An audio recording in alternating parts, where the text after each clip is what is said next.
of the world. We receive about 28% of our funding through the government, and the rest of it is generated by ticket sales and philanthropy, anything else that we can get. So it's a challenge, but as I say, city of fewer than 400,000. There are 5 professional orchestras in New Zealand. We are the main one in the South Island. And an interesting thing to note there, when I talk about our mix and the way that we achieve sustainability, hopefully, 46 traditional format concert presentations this year, but 226 community engagement activities.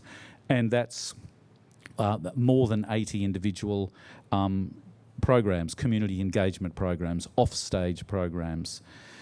So that, I think, is a fairly good indication. And yeah, the other thing about our orchestra is that the members, the core orchestra of the orchestra members, are the ones who do the community engagement. They're the ones who are in the prisons, are in the preschools, are in the libraries, are in the hospitals, in the centre for homeless people, wherever.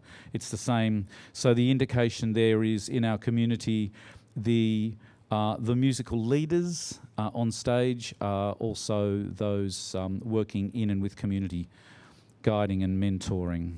So we have an equal artistic and communicative quality, if you like, across all of our contact points. As I say, we don't divide between main stage performance and education or outreach. The word outreach doesn't exist in our organisation because we feel if we're reaching out from something, then we're not genuinely basing everything we do in and of the community. And I'm just taking a pause here to check the time we started at that. Okay, great. I live in fear of going outside of time. Great. And our philosophy is indeed, it's a community engagement over audience development. When I was interviewed for my job, I was asked by a very earnest board member how I thought we should develop our audiences, what we should do for audience development. And I said, and that was after mentioning outreach, and I said, well, the first thing is I don't believe in outreach, and the second one is audience development is working with the community from the very beginning. And that will, if the community is trusting, if they're inquisitive, and if they will become loyal, and they will be our audience, they will be our community. So. And our objective is to facilitate and feed the ecosystem of local, relevant and valued music engagement through trusted and trustworthy relationships. So this is just a pretty picture of a map, and you'll notice that there are quite a few important parts of the world that aren't showing up. They're sort of on the margins, some very important parts of the world. But this is, I was fortunate enough to have a fellowship earlier this year. I received in 2019, but something got in the way of international travel for a few years. But I took this fellowship up earlier this year, and I was rather passionate. Now remember, following my research brought forward also from the data that I collected that an important thing for people in participating in music at whatever level, something that was prominent was a desire for, as we heard a moment ago, developing skill, a desire for providing certain things. And in many cases, the word leadership was actually literally mentioned. So in my ongoing research and my interest in seeing what leadership can mean, what it does mean, I'm very passionate about leadership training as it relates to working in and with the community at whatever level. So this was a tour to various parts of the world looking at what I felt was successful, effective community music leadership and training. So that's why that pretty map is there. What we have here is a diagram of what I use to convince the Churchill Fellowship, who funded my trip, to convince them that they should fund it. And I don't know if you can see that particularly clearly, but this became a theoretical model, which I'm still working on. But the critical thing here is, from my research and my experience, working community music activity develops community well-being, social cohesion, all of those things that I think most of the people in the room believe, self and group esteem, psychological health, a lot of non-musical benefits.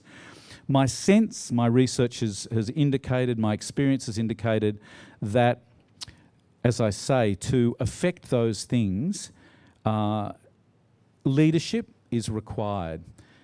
And that leadership is made up of leadership with expertise, confidence and insight.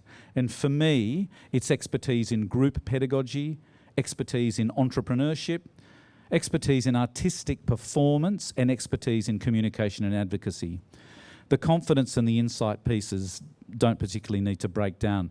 But as you can see, that what's essentially a flow chart is that what has come through my research and experience, formal and informal, is that all of those aspects require some sort of training or education. So that brings me back to the feeling that to be effective in working in community at whatever level, to affect and look after sustainability and accessibility, that there is some degree of education or training in all of those aspects.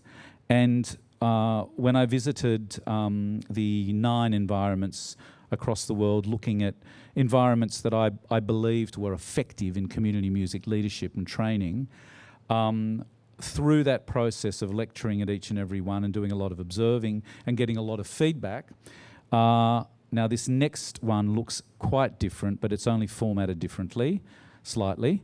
There are only 2 extra things that came back from a lot of discussion and input from postgraduate students and lecturers in various institutions around the world.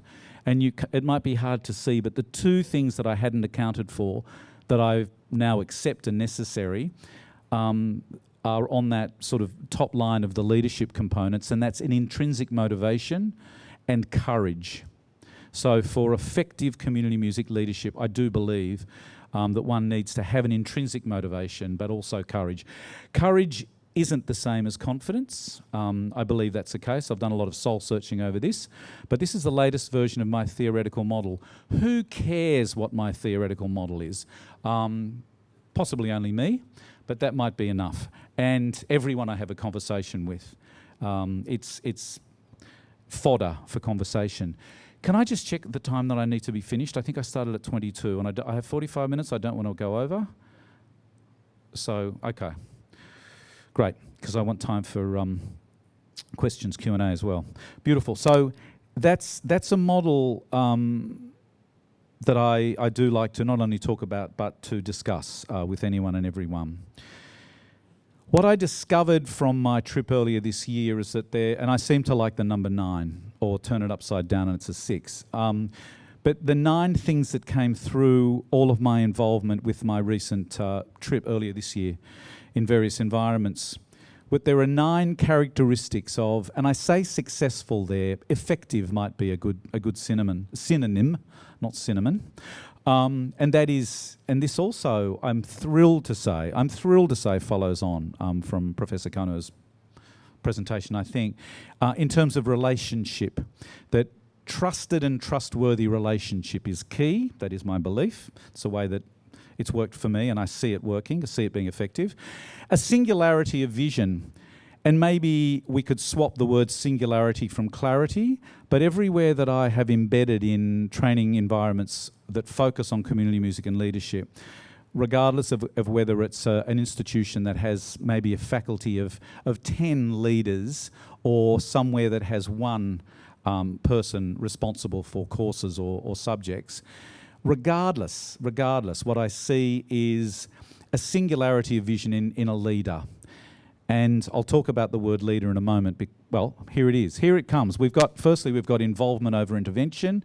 There is a very respectful and deserving of respect sort of theorising with community music about intervention. And it's something that was developed probably in the 80s, and it's been a tenet, a central tenet of community music as intervention. My sense is what I'm seeing in various parts of the world for the authenticity of relationships is involvement over intervention, becoming a part of, becoming welcomed into. For me, intervention is bringing something in from the outside, suggesting there's a problem that I need to solve. I prefer involvement. The next one is that leadership is a contestable term. Leadership, or the word leader, can be loaded with power imbalance. I think that comes back, I think, to the troublesome older person in the presentation a few weeks ago who asked me whether, or suggested that there's a clash between the words community music and leadership. But the word leadership is a contestable term, and I think it's important for those of us involved in working in community and with community to be conscious that the word leader can be a troubling and troubled term. Training in the field as well as education in the classroom is something that seems to be an important characteristic of successful community music leadership. I think there's an important thing also is that we look at reflective pedagogies, that we continue to interrogate and to enact relevance, to think about what the word relevance means, that it's not just appealing to somebody's sense of something, but there's a sense of helping, of relieving an issue, relieving something, that it's about being helpful as well as in tune with somebody's sense of something already. And then the last one there is working in partnership with community organisations or agencies. So what I came away with this recent study and study tour, I'm going to go there to where they're distilled, is actually, and this is the last slide, my recommendations are, and I've already had a conversation this morning about how I'm approaching the main university in the city in which I live, but the recommendations that I came away from my recent study involvement and research is that we need to recognise community music leadership as a practical and a valued outcome in the higher education situation. So community music courses and leadership courses, I think, should be given equal status to performance, composition and musicology. The second recommendation is that music education organisations should, adopt work-integrated learning. So actually having part of the curriculum component of community music leadership training in the field, actually in industry, as part of, not as a separate work experience component, but as part of the curriculum design. The third one is that course providers should establish industry partnerships with performance entities. Something we're working on at home is tertiary higher education courses having partnership with a professional symphony orchestra, conveniently enough, to actually co-deliver the practical components as well as the academic components, but to bring them together. And the fourth one is that organisations, institutions that have the capacity to develop, promote, deliver quality training and leadership for and of community engagement should work to create those, to create environments of learning and acknowledging leadership and the importance thereof in our region. And I think my mother would be proud of me. I think I've done a good job in keeping to time, and I believe there's time for questions. Something before I call, and I hope there will be questions. I'm very, very aware of the notion of leadership as being problematic. And as a white, middle-aged male, I'm frequently in environments where I could be perceived as being in the position of power. And it's something that many of us in different environments might find that we have. And I think the authenticity and the reciprocity and the respect that is required to facilitate, to maybe it's mentor, to be relevant, requires that we acknowledge those things and that we interrogate them and we challenge our own sense of inherent power or perceived power.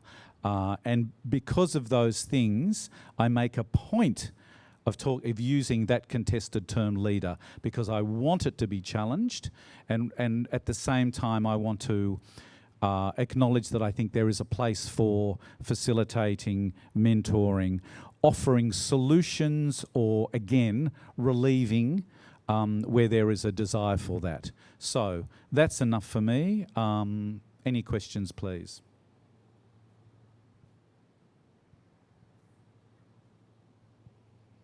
So I gave all the answers without there being any questions. That's extraordinary. I don't believe you, with all due respect, but...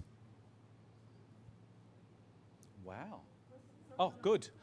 Phew-wee. Thank you for your interesting presentation. I have a passion for leadership. I have a PhD in leadership and also teaching leadership at the AIT here in Bangkok. So we're great friends already, I hope.